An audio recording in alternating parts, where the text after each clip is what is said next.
जय हिंद, वंदे मातरम। बहुत बहुत स्वागत है आपका टीम निष्ठा पर। तो आज की वीडियो में हम डिस्कस करने जा रहे हैं आईबी एसीआईओ के previous year questions.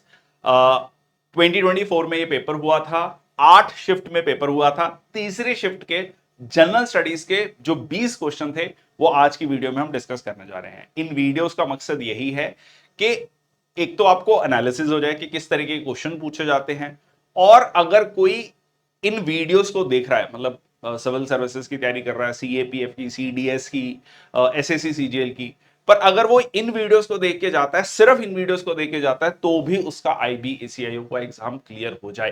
That was the intent of the video. तो इस वीडियोस में हम सिर्फ क्वेश्चंस डिस्कस नहीं कर रहे, हम आंसर्स और उनके एक्सप्लेनेशन, डिटेल्ड एक्सप्लेनेशन डिस्कस कर रहे हैं और उसके आसपास की इंफॉर्मेशन को भी डिस्कस कर रहे हैं। ठीक है जी, शुरुआत करते हैं सेशन की। मैं संदीप बंसल आपका स्वागत करता हूं।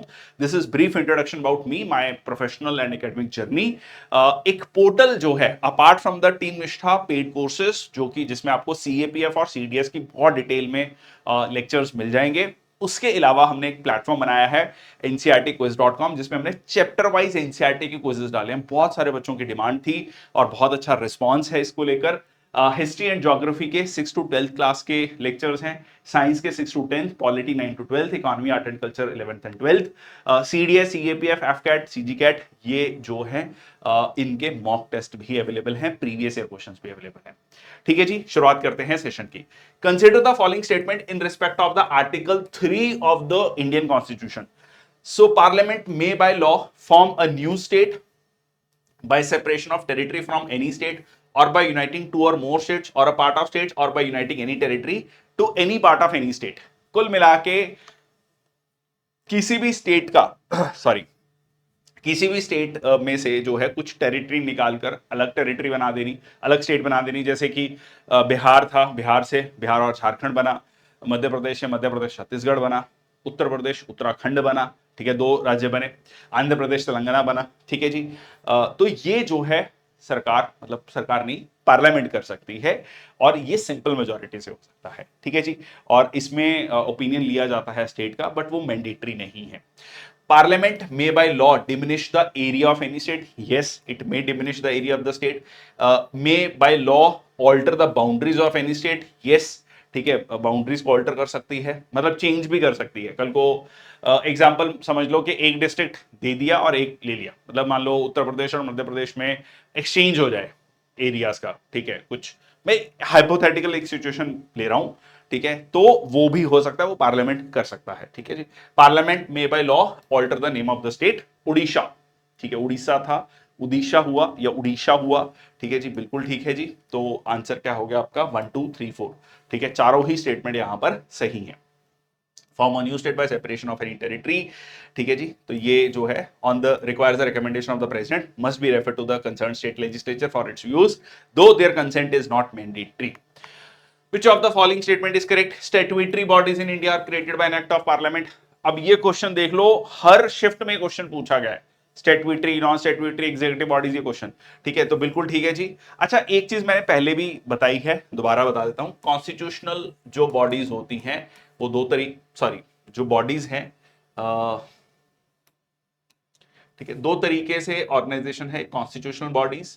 ठीक है, जो कॉन्स्टिट्यूशन में मेंशन है, UPSC, election commission of India, CAG, ठीक है, ये बॉडीज हो गई। और एक हो गई नॉन कॉन्स्टिट्यूशनल बॉडीज। ठीक है, नॉन कॉन्स्टिट्यूशनल बॉडीज, और उसमें भी दो टाइप्स की बॉडी है। एक है आपका स्टैट्यूटरी बॉडीज। ठीक है जी, स्टैट्यूटरी बॉडीज जो स्टैट्यूट से बनी है। स्टैट्यूट मतलब लॉ, पार्लियामेंट का लॉ हो सकता है, स्टेट लेजिस्लेचर का भी हो सकता है, जैसे कि national commission for women, NHRC, national commission for minorities. ठीक है जी, बहुत सारी उसके अलावा आपका सीवीसी, ठीक है, सेबी, बहुत सारी ऑर्गेनाइजेशंस हो गई जो स्टैट्यूटरी बॉडीज हैं। एक हो गया non constitutional non statutory bodies. Non statutory मतलब जो कॉन्स्टिट्यूशन में भी नहीं है, उससे भी नहीं है, मतलब कानून भी पास नहीं किया गया उसको बनाने के लिए, सिंपल एक एग्जीक्यूटिव रेजोल्यूशन पास कर दिया गया है, इसीलिए उसको एग्जीक्यूटिव बॉडीज भी कहते हैं। बेस्ट एग्जांपल प्लानिंग कमीशन और आपका अभी प्रेजेंट कंटेक्स्ट में नीति आयोग। ठीक है, so executive bodies are not mentioned in the constitution, बिल्कुल ठीक है। Statutory bodies are created by an act of parliament, ये भी ठीक है। तो दोनों ही स्टेटमेंट यहां पर सही है। ठीक है जी, दोनों ही स्टेटमेंट सही है। Alauddin Khilji instituted the dagh system of branding horses to prevent fraud in the cavalry. ठीक है, ये थोड़ा सा आपको दाग सिस्टम भी बता देता हूं, बड़ा इंटरेस्टिंग है। Mohammad bin Tughlaq is known for his transfer of capital from Delhi to Daulatabad. देखो अलाउद्दीन खिलजी ने क्या किया, देखो पहले सिस्टम में क्या था कि जैसे इक्तेदारी जो सिस्टम है दिल्ली सल्तनत के समय पर, तो एक जो रूलर्स हैं, छोटे छोटे जो रूलर्स हैं, उन्होंने कुछ कुछ अपना रेवेन्यू से अपने एक आर्मी मेंटेन कर रहे हैं। तो लोग क्या करते थे, जो है घोड़े जो है, जैसे उनको 100 घोड़े मेंटेन करने हैं, तो किसी से 30 घोड़े जब जब इंस्पेक्शन हुई तो उसमें 30 घोड़े लाके खड़े कर दिए, फिर वो 30 घोड़े चले गए। पर जब समय आएगा, जब एक्चुअल वॉर होगी, तो पता लगेगा घोड़े थे ही नहीं। ठीक है, और आप उसकी मेंटेनेंस के लिए पैसा कलेक्ट कर रहे हो। तो दाग सिस्टम, जैसे कहते हैं मोहर लगानी, ठीक है, लिटरली जो है ब्रांडिंग करनी शुरू कर दी, जो घोड़े पर जो है दाग सिस्टम उसको बोला गया, जिससे आपको पहचान हो सके कि ये घोड़ा किसका है, और एक घोड़ा दूसरा व्यक्ति जो है उसको शो ना कर सके अपनी स्ट्रेंथ में कि ये मेरा घोड़ा है। ठीक है, तो इस तरीके से जो है एक सिस्टम एस्टेब्लिश किया गया, जो कि काफी अच्छा सिस्टम माना गया उस समय के लिए। तो ये बिल्कुल ठीक है। मोहम्मद बिन तुगलक की बात करें तो उसने जो कैपिटल शिफ्ट करी दिल्ली से दौलताबाद, देखो इसके दो तीन मुख्य कारण थे। एक तो जो है अटैक, ठीक है जी, उसको नॉर्थ वेस्ट से जो ये था कि अटैक हो सकता है, तो दिल्ली से वो दौलताबाद की तरफ शिफ्ट करता है। मोर ओवर उसको लगता है कि भाई दक्कन वाली पावर्स को भी कंसोलिडेट करना, उस वाले रीजन को भी कंसोलिडेट करना। पर ये बहुत ज्यादा बैकफायर किया दिल्ली से दौलताबाद तक आने में। ठीक है जी, पहले जिसको देवगिरी कहा जाता था, बाद में उसको दौलताबाद कहा गया, प्रेजेंट डे महाराष्ट्र में। तो बहुत सारे लोगों की रास्ते में जो है जान भी चली गई, और अल्टीमेटली 2 साल बाद जो है उसको वापस आना पड़ा। ठीक है, और कुछ जो रॉयल है, रॉयल्टी जो है, रॉयल्स थे, उनको वहीं पर वो छोड़ के आ गया, जो कि इवेंचुअली बहमनी सल्तनत के रूप में हमें देखने को मिलते हैं। तो ये बिल्कुल ठीक है। ठीक है जी, और iqta system was abolish by Balban to strengthen central control. नहीं, बलबन नहीं लेकर आता है, Balban related to Mamluk dynasty. Iqta system को अलाउद्दीन खिलजी खत्म करता है। तो ये स्टेटमेंट आपका गलत हो गया। ठीक है जी, आंसर हो गया आपका 1 एंड 2। ठीक है जी, आंसर हो गया आपका 1 एंड 2। सो इक्तेदारी सिस्टम ये है, देखो डिसेंट्रलाइज सिस्टम है बेसिकली।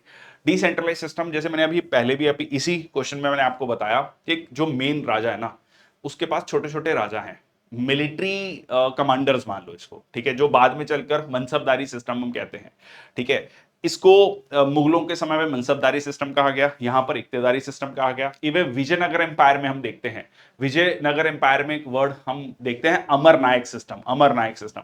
तो वो भी मिलिट्री कमांडर्स हैं। तो एक लोकल मिलिट्री कमांडर है, उसका उस जगह का रेवेन्यू वो कलेक्ट करेगा, उस रेवेन्यू से कुछ अपनी आर्मी मेंटेन करेगा, और जो मेन राजा है उसकी सॉवरेनिटी को, सजरेनिटी को मानेगा कि हाँ आप मेन राजा हो, और जो कुछ रेवेन्यू होगा वो कुछ कुछ रेवेन्यू का कुछ पार्ट मेन राजा को देगा, और कुछ रेवेन्यू से अपनी फोर्सेस को मेंटेन करेगा, और जब जरूरत पड़ेगी एक्चुअल वॉर में तो मेन राजा को अपनी सेना भी देगा। ठीक है, तो इस तरीके से एक सिस्टम जो है स्टैब्लिश किया गया था, इसको इक्तेदारी सिस्टम कहा गया।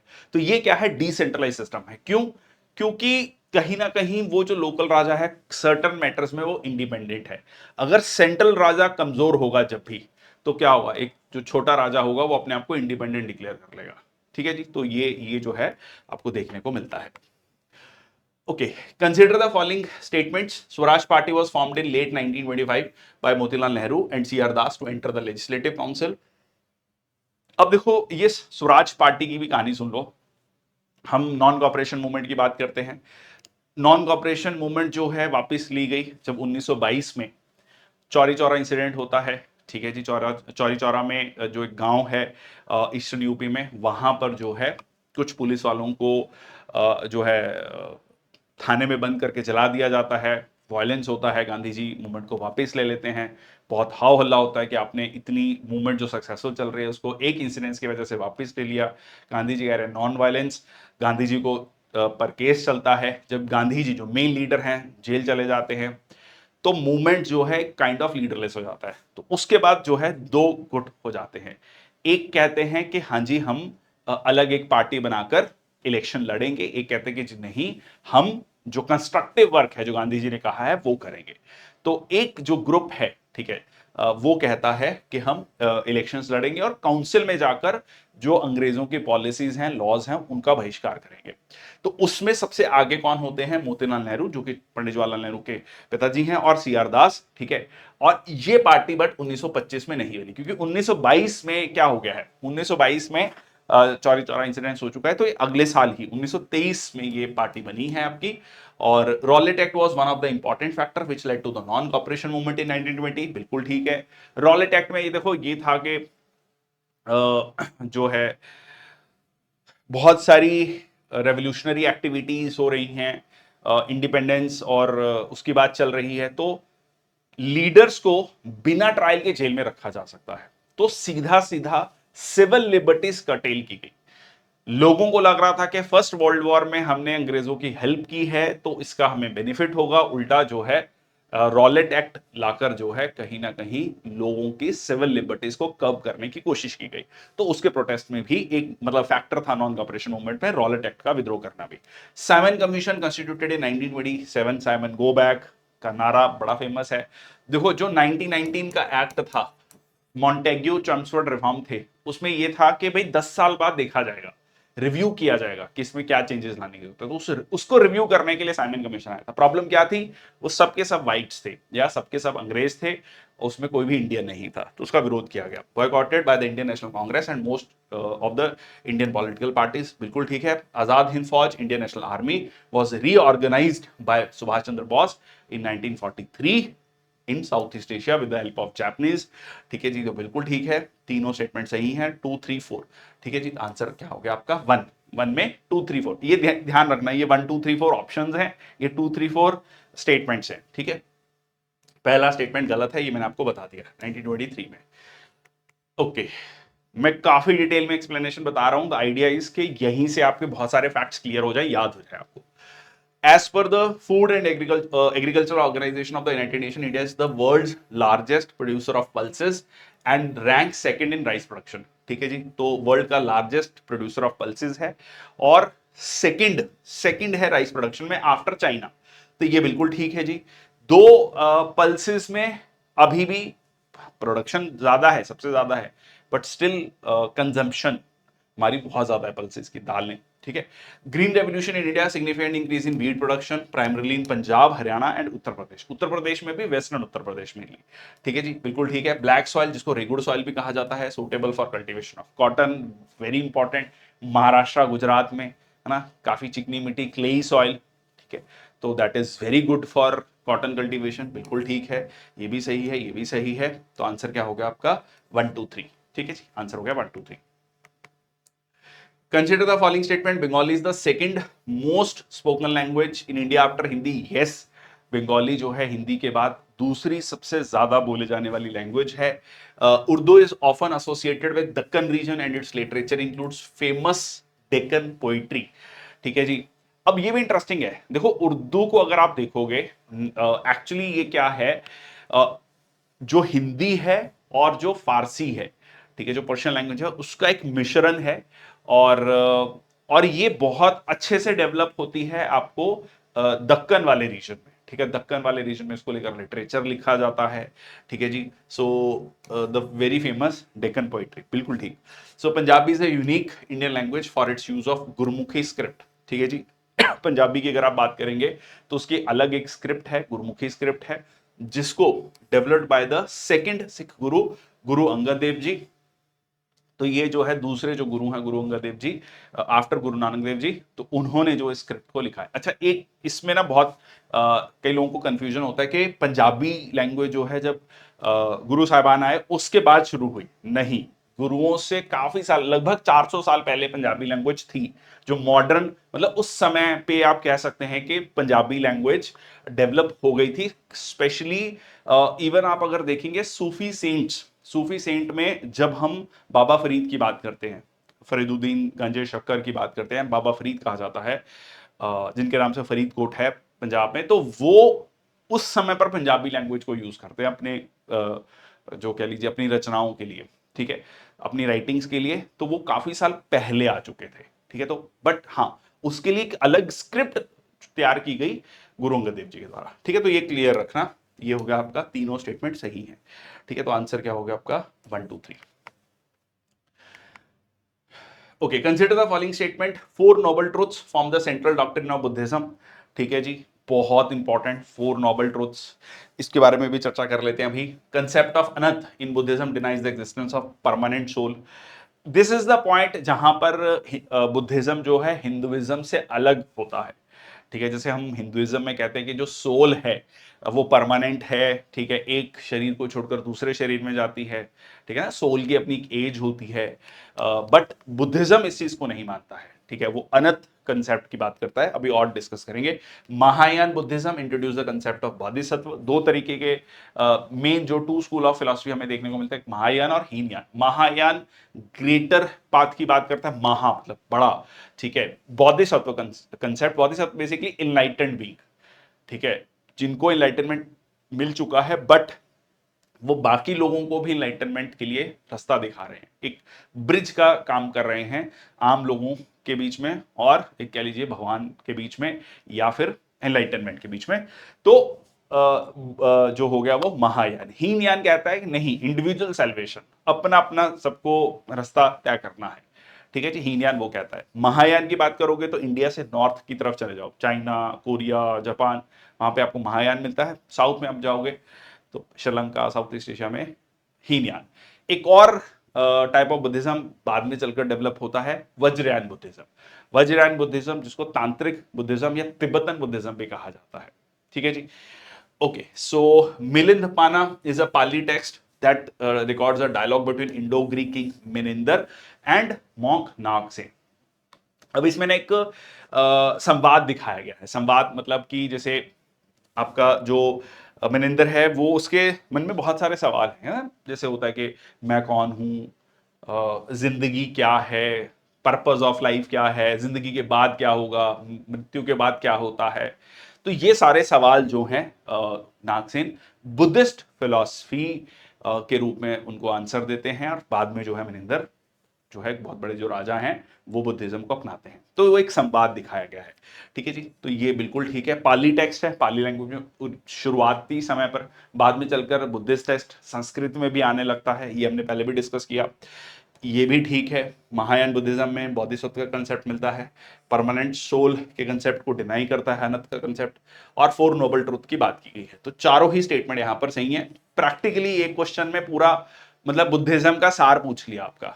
ठीक है, ओके। सो 4 नोबल ट्रुथ, दुख, सफरिंग, ठीक है, डिजायर, सारे के सारे दुख का कारण डिजायर। डिजायर रिलेशनशिप्स को लेकर कि ये कहते हैं ना, माता पिता, मेरी बहन, भाई, वाइफ, बच्चे, ठीक है, या प्रॉपर्टी, पैसा, ठीक है, ये छिन ना जाए, तो अटैचमेंट बेसिकली।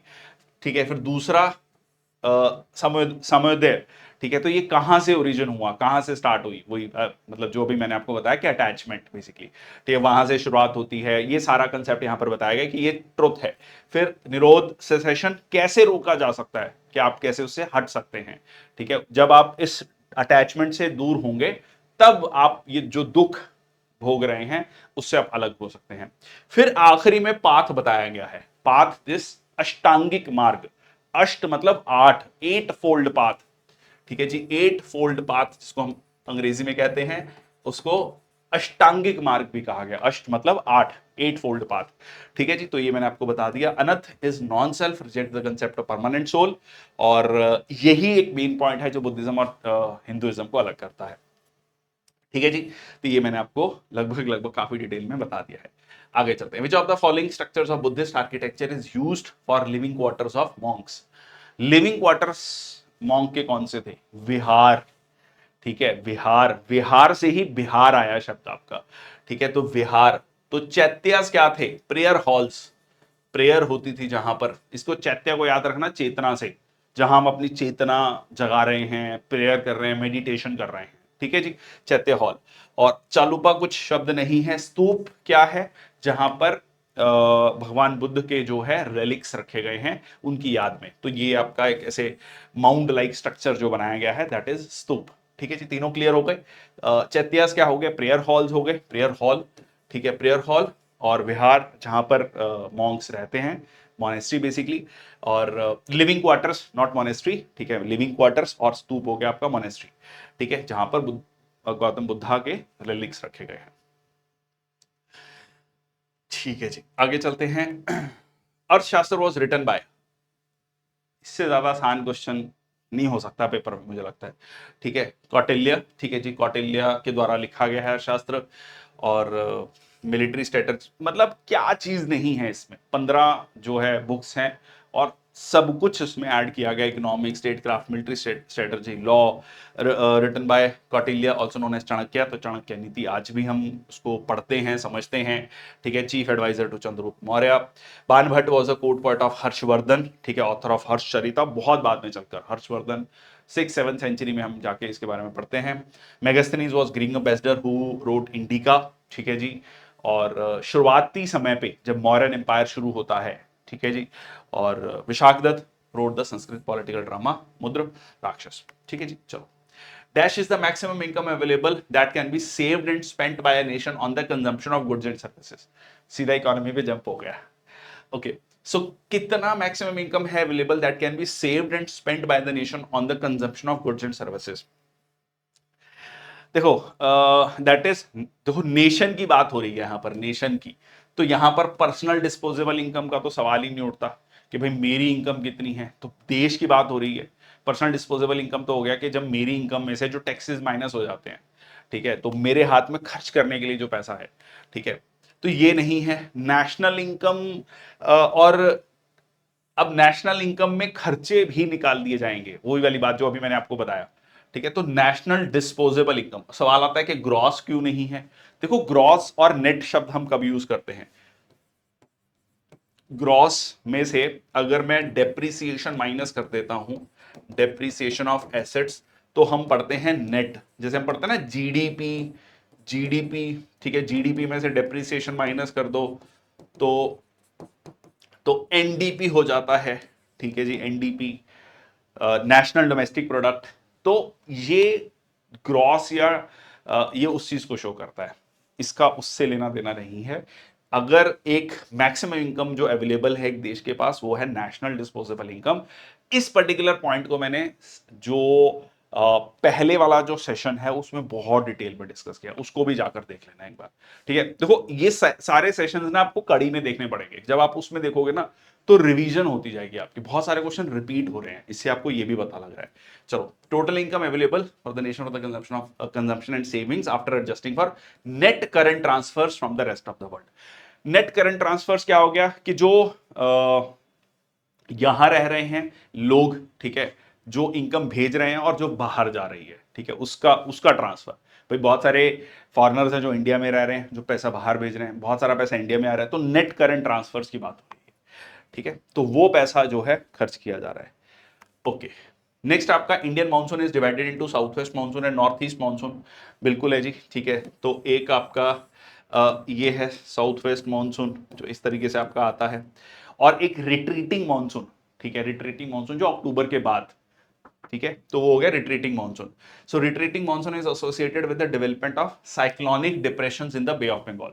बिल्कुल, ठीक है। तो जब रिट्रीटिंग मानसून होता है आपका, तो वो क्या होता है, ठीक है जी, वो यहां से ये जो डिप्रेशन है, यहां से नॉर्थ ईस्ट मानसून क्या करता है, मॉइस्चर पिक करता है, और तमिलनाडु की कोस्ट में, ठीक है जी, तमिलनाडु की कोस्ट में, कोरोमंडल कोस्ट पर जो है बारिश करता है, ठीक है। ये भी बिल्कुल ठीक है, ये भी ठीक है। Western disturbances are the primary cause of snowfall in the Himalayan region, बिल्कुल ठीक। जो सर्दियों में बारिश होती है नॉर्थ वेस्ट इंडिया में, पंजाब, हरियाणा, हिमाचल में जो स्नोफॉल होती है, उत्तराखंड में जो स्नोफॉल होती है, या कश्मीर में भी, मतलब नॉर्थ वेस्ट इंडिया में बारिश या स्नोफॉल जो होती है, वो वेस्टर्न डिस्टर्बेंसेस। जो हम पढ़ते हैं जेट स्ट्रीम जो है, जो चलती है, वो मॉइस्चर पिक करती है मेडिटेरेनियन सी, कैस्पियन सी, ब्लैक सी वाले रीजन से, और यहां पर आकर एक लो प्रेशर क्रिएट करती है, बारिश होती है जिसकी वजह से। और कई बार हम ऐसे भी डिस्कस करते हैं कि जितनी भी डिस्टर्बेंसेज हैं वो वेस्ट से ही आ रही है इंडिया में, वैसे आजकल ईस्ट से भी आ रही हैं, या नॉर्थ ईस्ट, वो जो चाइना की तरफ से भी आ रही है। एनीवेज, तो ये हो गया। El Nino is known to have enhancing effect on the monsoon. जी नहीं, एल नीनो की वजह से सूखा पड़ता है, कम बारिश होती है। ला नीना की वजह से ज्यादा बारिश होती है। ला नीना की वजह से मॉनसून में एक इनहेंसिंग इफेक्ट देखने को मिलता है। एल नीनो की वजह से बारिश कम होती है। So this is wrong. तो पहली 3 स्टेटमेंट सही होगी, तो आंसर क्या हो गया आपका 1 2 3। ठीक है जी, आंसर हो गया आपका 1 2 3। Tripitaka are the religious text of, अब अगेन बहुत आसान क्वेश्चन, 3 पिटक, ठीक है, त्रिपिटक, तो ये है आपका बुद्धिस्ट का जो है बहुत इंपॉर्टेंट रिलीजियस टेक्स्ट है। थोड़ा इसको याद भी करते हैं। ठीक है, 3 पिटक में पहला आता है आपका विनय पिटक। ठीक है, इसको याद करने की भी कोशिश करते हैं। बेसिकली विनय पिटक क्या करता है, रूल्स फॉर मोनेस्टिक लाइफ, मतलब जो भी मॉन्क्स हैं, नन्स हैं, उनका विहार में या चैत्य विहार में, चैत्यर्स में क्या कंडक्ट होना चाहिए। ठीक है, तो इसको ऐसे समझ लो कि विनय को विनम्र से याद रख लो, कि जो मॉन्क है वो विनम्र होना चाहिए। ठीक है, जो उसका जो स्वभाव है वो विनम्र होना चाहिए। तो बेसिकली क्या रूल्स एंड रेगुलेशंस हैं रहने के, एक मोनेस्टिक लाइफ के, वो जो है विनय पिटक में लिखा गया है। नेक्स्ट है आपका सुत्त पिटक। ठीक है जी, सुत्त पिटक, इसको याद रख कर लेते हैं। सुत्त पिटक में बेसिकली क्या है, गौतम बुद्धा की जो टीचिंग्स हैं, ठीक है जी, डिस्कोर्सेज ऑफ बुद्धा। तो सुत्त पिटक को आप याद करो सूत्रधार से। ठीक है, बुद्धिज्म में कौन है सूत्रधार, गौतम बुद्ध खुद है। ठीक है, भगवान बुद्ध। तो सुत्त जो है, सुत्त से सूत्र हो गया, सूत्रधार हो गया। ठीक है, तो डिस्कोर्सेज ऑफ गौतम बुद्धा, तो सुत्त पिटक में क्या है, डिस्कोर्सेज ऑफ गौतम बुद्धा। तीसरा है अभिधम्म पिटक। ठीक है जी, अभिधम्म पिटक। अब देखो धम्म की पॉलिसी कौन लेकर आया था, अशोक लेकर आया था, तो जिसमें बुद्धिज्म की फिलॉसफी के बारे में कहा गया है। ठीक है जी, तो अभिधम्म पिटक जो है फिलोसफिकल और डॉक्ट्रिनल एनालिसिस है, याद रहेगा। ठीक है जी, तो विनय पिटक हो गया रूल्स, विनय को याद कर लो विनम्रता से। ठीक है जी, सूत्र पिटक को सूत्रधार, सूत्रधार कौन है, गौतम बुद्ध हैं। ठीक है, तो ये हो गया आपका discourses on off Gautam Buddha. और अभिधम्म पिटक जो है फिलोसफिकल एंड डॉक्ट्रिनल एनालिसिस। ठीक है जी, तो ये हो गया आपका त्रिपिटक। ठीक है, related to Buddhist. When was the constitution of India adopted, ध्यान रखना अडॉप्टेड पूछा है, एनफोर्स नहीं पूछा। ठीक है, adopted, we the people of, preamble में क्या डेट दी हुई है, on this date hereby adopted the constitution 26 November 1949। ठीक है, 26 नवंबर 1949। तो 26 जनवरी को क्या है, रिपब्लिक डे, गणतंत्र दिवस, जिस दिन संविधान लागू हुआ। अच्छा, और एक पॉइंट, क्या पूरा का पूरा संविधान 26 जनवरी को लागू हुआ, जी नहीं, संविधान का कुछ हिस्सा, छोटा हिस्सा जो है वो 26 नवंबर 1949 को ही लागू हो गया था, बट मेजॉरिटी पार्ट कब लागू हुआ, 26 जनवरी 1950 को। क्यों, क्योंकि इसी दिन 26 जनवरी 1930 को पूर्ण स्वराज का एक रेजोल्यूशन पास किया गया था रावी नदी के किनारे पर, लाहौर में, लाहौर रेजोल्यूशन वेरी फेमस। ठीक है, तो इसलिए 26 जनवरी को कमेमोरेट करने के लिए जो है रिपब्लिक डे रखा गया। ठीक है, तो 26 ये नवंबर जो है इसको हम संविधान दिवस कहते हैं, और जो 26 जनवरी है उसको गणतंत्र दिवस या रिपब्लिक डे कहते हैं। ठीक है जी, तो आंसर हो गया आपका 26 नवंबर। नेक्स्ट आपका consider the following statements. Swachh Bharat Mission aims to eradicate the open defecation and improve solid waste management.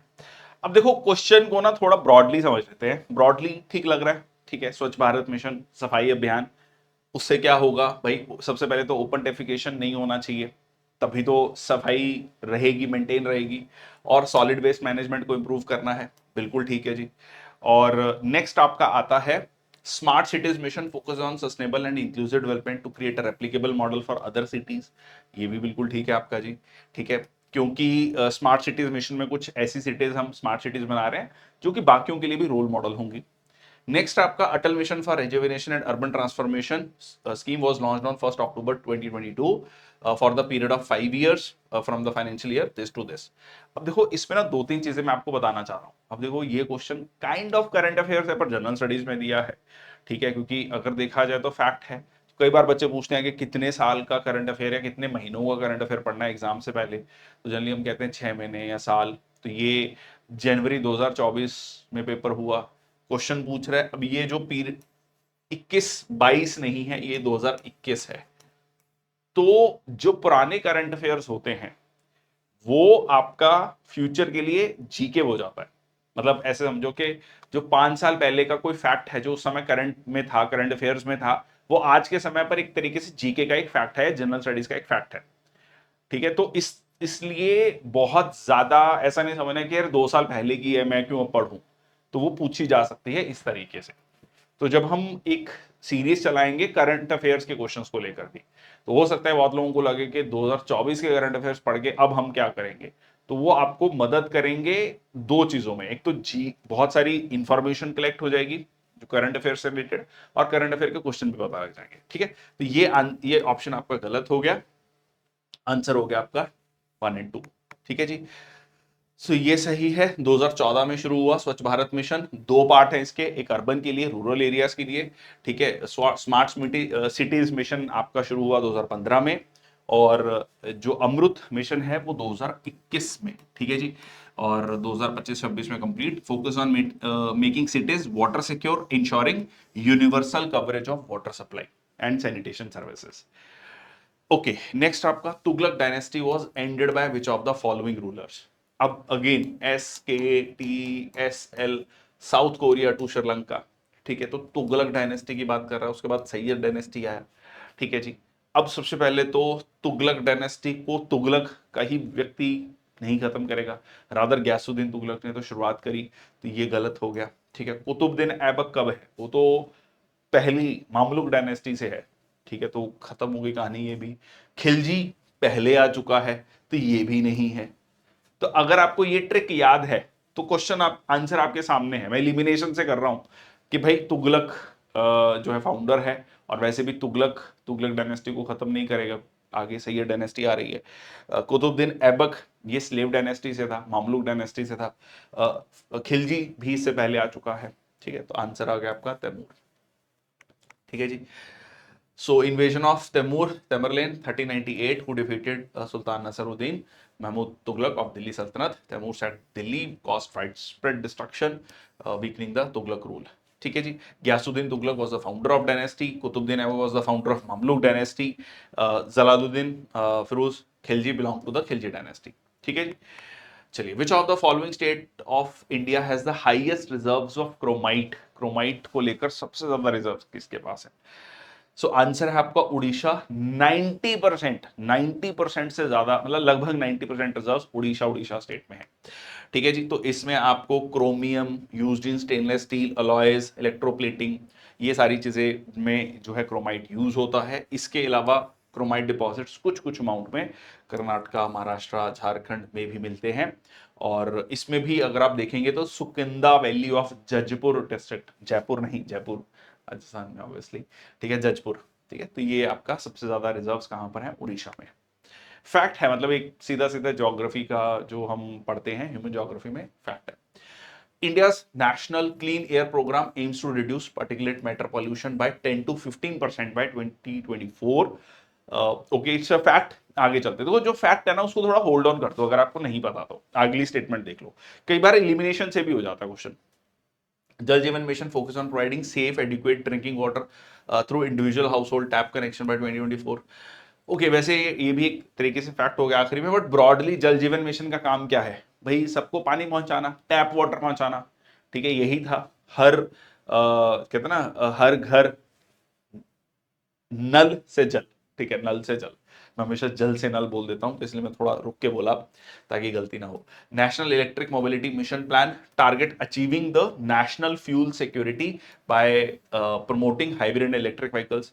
तो national electric mobility mission plan का मकसद ही यही है कि भाई धीरे धीरे जो हमारी डिपेंडेंस है पेट्रोल डीजल पर वो खत्म हो या कम हो, और हम इलेक्ट्रिक व्हीकल्स की तरफ जाएं। हाइड्रोजन फ्यूल से चलने वाली गाड़ियां, हाइब्रिड व्हीकल्स जो हैं, ये सारी जो है बढ़े, बिल्कुल ठीक। फेम स्कीम बहुत इंपॉर्टेंट। ठीक है जी, FAME scheme faster adoption of and manufacturing of electric vehicles, ये पार्ट है आपका national electric mobility mission plan का। और इसमें सब्सिडीज भी दी जाती हैं इलेक्ट्रिक व्हीकल। आज के समय पर आप इलेक्ट्रिक व्हीकल खरीदने जाइए, बहुत अच्छी खासी सब्सिडीज है। ठीक है, तो सरकार आपको दे रही है सब्सिडीज, क्यों दे रही है, ताकि आप इलेक्ट्रिक व्हीकल्स खरीदें, पेट्रोल डीजल पर हमारी डिपेंडेंसी कम हो। ठीक है, तो ये भी ठीक है। अच्छा, अब आप देख लो कि अच्छा 1 2 3 4 ऑप्शन भी है, 2 3 4 भी है, करेक्ट पूछा है। तो पहला स्टेटमेंट जो है यहां पर गलत है, क्योंकि ये 10 से 15% नहीं है, ये 20 से 30% है। ठीक है, ये आपका 20 से 30% है। अगेन बहुत ही स्पेसिफिक फैक्ट है, अगर आपको नहीं पता मेरी सजेशन यही रहेगी, 60 मिनट में 100 क्वेश्चन है, क्वेश्चन स्किप कर देना, गलत मत करना। ठीक है, मतलब आखिरी में अगर टाइम बचेगा तो देख सकते हो, नहीं तो 100 क्वेश्चन बहुत अच्छे खासे होते हैं। 100 क्वेश्चन में से मैं अगर ढंग से भी 70-80 अटेम्प्ट कर लूंगा तो हो जाएगा। ठीक है, और इस बार नंबर ऑफ सीट्स ज्यादा हैं तो उम्मीद है काफी अच्छा जो है, काफी लोगों को मौका मिल जाएगा टीयर 2 तक पहुंचने का। 10 टाइम्स है सीट्स। एनीवेज, तो वापस आते हैं, आंसर हो गया आपका 234। ठीक है जी, आंसर हो गया 234। So 20 to 30% by 2024 with 2017 as the base year. ठीक है, 2017 एज द बेस ईयर। जो national electric mobility mission plan था वो लॉन्च हुआ था 2013 में, नेशनल फ्यूल सिक्योरिटी को इंश्योर करने के लिए। Jal Jeevan Mission, safe adequate drinking water पहुंचाना है सारे ग्रामीण क्षेत्रों तक 2024 तक। ठीक है, टैप कनेक्शंस मतलब नल से जल। फेम स्कीम जो है, faster adoption of electric and hybrid vehicles. ठीक है जी, चलिए आगे चलते हैं। नेक्स्ट आपका India's national action plan on climate change. Again environment ecology से रिलेटेड क्वेश्चन होगा। Includes 8 missions aimed at promoting sustainable development. तो national action plan on climate change जो है उसमें 8 मिशंस हैं। Okay, India saw the highest year on growth in renewable energy addition. 9.8% लगभग हर साल grow कर रहा है। ठीक है जी, तो बिल्कुल ठीक। Perform, achieve and trade scheme is an initiative under the national mission for enhanced energy efficiency. ये भी ठीक है। अब ये क्या है, ये परफॉर्म, अचीव एंड ट्रेड, इसको समझते हैं थोड़ा सा डिटेल में। बाकी ये तीनों ही स्टेटमेंट यहां पर आपकी सही हैं, तो आंसर हो गया आपका 2। ठीक है, सो इसमें 8 मिशन कौन कौन से हैं, जैसे national solar mission, national mission on sustainable habitat. ठीक है जी, और इसमें आपका 9.8% ग्रोथ है। अब ये देख लो, देखिए परफॉर्म, अचीव और ट्रेड में क्या है। सबसे पहले आप एनर्जी कंजम्पशन रिडक्शन के टारगेट रखें स्पेसिफिक इंडस्ट्री के लिए। मान लीजिए इंडस्ट्री है, कोल इंडस्ट्री है, या आपका जो है व्हीकल मैन्युफैक्चरिंग है। ठीक है, इसके लिए आपने एक टारगेट रख दिया कि आपको इतना एमिशंस कम करने हैं। ठीक है, परफॉर्म। ठीक है, सबसे पहले तो परफॉर्म करना है।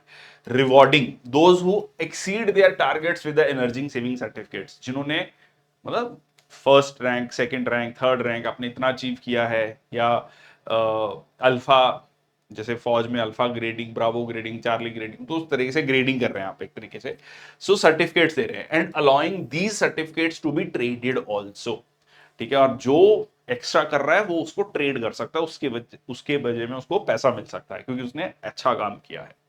So this incentivises the industry to adopt the cleaner technologies. ठीक है, reduce their energy consumption. Consider the following statement: failure of third plan, that of devaluation of rupee to boost exports along with the inflationary recession led to the postponement of fourth 5-year plan. Okay, अब यहां 5-year plan की बात आ गई। सबसे पहले तो ये समझो कि डीवैल्यूएशन और डिप्रीसिएशन में क्या फर्क होता है।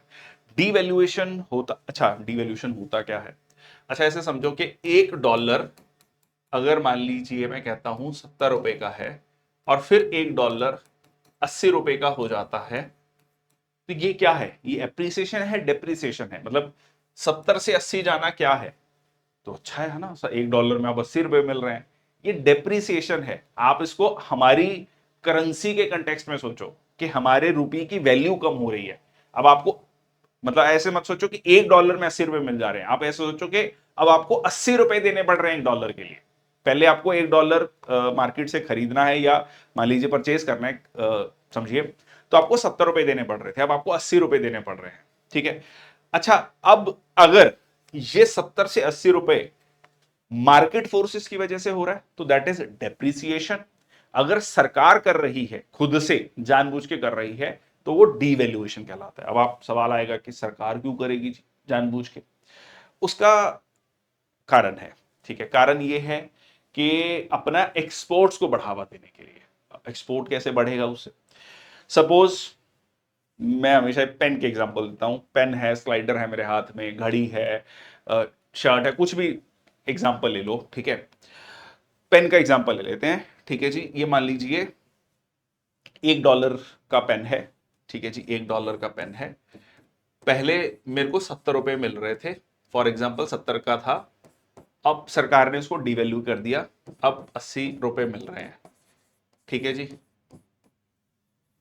और पहले मैं जो है मान लीजिए 1 करोड़ पेन एक्सपोर्ट कर रहा था, एग्जाम्पल है, तो 1 करोड़ को 70 से मल्टीप्लाई किया तो 70 करोड़ रुपए आ रहे थे मेरे पास। अब क्योंकि डिवैल्यू हो गया है या डिप्रिसिएशन हो गया है, तो 80 करोड़ रुपीस आ रहे हैं, है ना। तो एक्सपोर्ट बढ़ेगा, या इसको ऐसे समझ लो कि क्योंकि अब 80 रुपए का हो गया, तो मैं अपने इस पेन को $1 में 100 सेंट्स होते हैं, तो मैं अपना शायद 95 सेंट्स में भी इस पेन को बेच दूं, तो मेरे पेन की जो डिमांड है बढ़ जाएगी, प्राइस कम हुई डिमांड बढ़ जाएगी, तो यार अच्छा है यार, इस पे डिस्काउंट मिल रहा है, ठीक है, सस्ता पेन मिल रहा है, तो इससे मेरा क्या होगा, एक्सपोर्ट्स को बढ़ावा मिलेगा। पर हर इकोनॉमी में हर चीज का ना एक दूसरा पहलू भी होता है, सिक्के का दूसरा पहलू भी है भाई। कुछ सामान बहुत सारा मंगवा भी रहे हैं हम, जैसे कि पेट्रोलियम, क्रूड ऑयल। तो जो क्रूड ऑयल, ठीक है, अगेन जो है मान लीजिए एक बैरल जो है $70 का है, ठीक है, एक बैरल मान लीजिए $70 का है, $70 US। तो अब पहले मुझे 4900 रुपीज देने पड़ रहे थे, ठीक है जी। अब मेरे को एक बैरल के लिए 8 से मल्टीप्लाई किया, 5600 रुपीज देने पड़ रहे हैं, हर बैरल पे 700 रुपए एक्स्ट्रा। और एक दिन में हम मिलियंस ऑफ बैरल, या पूरे साल में जो है मिलियंस गोस इनटू बिलियन ऑल्सो, उतना बैरल तेल जो है इंपोर्ट करते हैं। तो सोचिए चलिए कि उसको जब 700 से मल्टीप्लाई करेंगे तो कितना बड़ा अमाउंट जो है हमें हमारे जो है हमारे देश से बाहर जाएगा, ठीक है। वो चीज हमें कितना महंगा होगा। वो पेट्रोल जो शायद आपको 100 रुपए का मिल रहा था, वो हो सकता है 110 का हो जाए, 120 का हो जाए, ठीक है। तो उसका दूसरा पहलू भी है। तो इससे क्या हुआ कि एक्सपोर्ट बढ़ाने के लिए किया था, पर एक्सपोर्ट तो बढ़े नहीं, इंपोर्ट बढ़ गया, और इंपोर्ट महंगा हो गया, और इंपोर्ट महंगा हो गया उसकी वजह से इन्फ्लेशन आ गया, ठीक है। मैंने इकोनॉमी का एक बहुत बड़ा कंसेप्ट आपको बहुत शॉर्ट में समझाया है, बट इंपॉर्टेंट है। इसको लेकर आप इकोनॉमी का मेरा एक पूरा मैराथन सेशन है 4 घंटे का, उसको भी देख सकते हैं, उसमें भी आपको इसको इस चीज समझ आ गई। और भी डिटेल में समझना चाहते हैं तो गो टू द टीम निष्ठा ऐप, डिटेल में कोर्स को एक्सेस कीजिए, वहां पे देखिए, वो वहां पे तो मैंने फिर एक पूरा स्टेप लेके समझाया हुआ है। तो ये क्लियर हो गया। अच्छा, अब ये जो प्लान था, 3 ईयर, थर्ड 5 ईयर प्लान था, ये थोड़ा समय ऐसा था कि इसी समय पर आपकी इंडो चाइना वॉर हुई, इसी समय पर इंडो पाकिस्तान वॉर हुई, 62 की वॉर, 65 की वॉर, और ऊपर से इन्फ्लेशन। तो सरकार ने 5 ईयर प्लान की जगह जो है 3 एनुअल प्लान्स लेकर आई सरकार।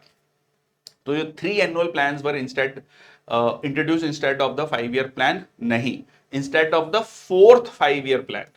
फोर्थ 5 ईयर प्लान से पहले जो है 3 एनुअल प्लान लाए गए, ठीक है। तो ये आपका गलत है, ये स्टेटमेंट सही है। सो क्या हो जाएगा, ओनली ए इज ट्रू, ठीक है जी, ओनली ए इज ट्रू। तो थर्ड 5 ईयर प्लान 1961 से 66 था, तो इसी बीच में, इसीलिए जो है लाल बहादुर शास्त्री जी ने नारा दिया था, जय जवान जय किसान, कि फिर इसमें कहा गया कि आप एक टाइम का व्रत रखें क्योंकि खाना नहीं है उतना, ठीक है। जय जवान क्योंकि 2 वॉर्स होके हटी थी, जय किसान की किसान और मेहनत करे और पैदावार करे, ठीक है जी। Failed due to Indo China war, Indo Pak drought, economic crisis, along with the rupee devaluation in 1966 and rising inflation, तो फोर्थ 5 ईयर प्लान को पोस्टपोन कर दिया गया था, ठीक है जी। फिफ्थ 5 ईयर प्लान तो काफी बाद में आया है। Okay, life expectancy of man in India as per 2011 census is sometime less, sometimes greater than that of women in India, equal to that of women in India, greater than that of women in India, less than that of women in India। देखो, traditionally life expectancy मर्दों की कम रही है, बहुत सारे देशों का data है, आप देख सकते हैं, ठीक है। तो इसको लेकर कई बार मजाक, मीम, बहुत सारे जोक्स भी बनते हैं कि भाई लेडीज जो है आपस में बातचीत करके ना चुगलियां करके थोड़ा मन हल्का कर लेती हैं। मन जो मेन है, मेन, उनके कितना बहुत बहुत सारी जिम्मेदारियां हैं, और the the the their life expectancy is less. मतलब इसमें एक सरकाजम भी है, इसमें जोक भी है, सच्चाई भी है, सारी चीजें हैं इसमें। Anyways, census 2011 sample registration system data, तो ये आपको देखने को मिलता है। Female life expectancy was around 69 years compare to that of men 66.9 years for male during that period. ठीक है जी, तो मेल्स की लाइफ एक्सपेक्टेंसी कम ही रही है। ठीक है जी, उसके पीछे बहुत सारे फैक्टर्स हैं, बायोलॉजिकल, लाइफस्टाइल, हेल्थ एक्सेस। सो ये था आपका सेशन शिफ्ट 3 का 20 क्वेश्चंस। तो हमने सिर्फ 20 क्वेश्चन डिस्कस नहीं किए। Don't consider this session as only कि हमने 20 ही क्वेश्चन किए, हमने 20 क्वेश्चन के साथ साथ कितनी सारी इंफॉर्मेशन जो है यहां पर कवर कर ली है, which will help you in the examination. That was the intent of the video. That's all from my side. Thank you so much. जय हिंद।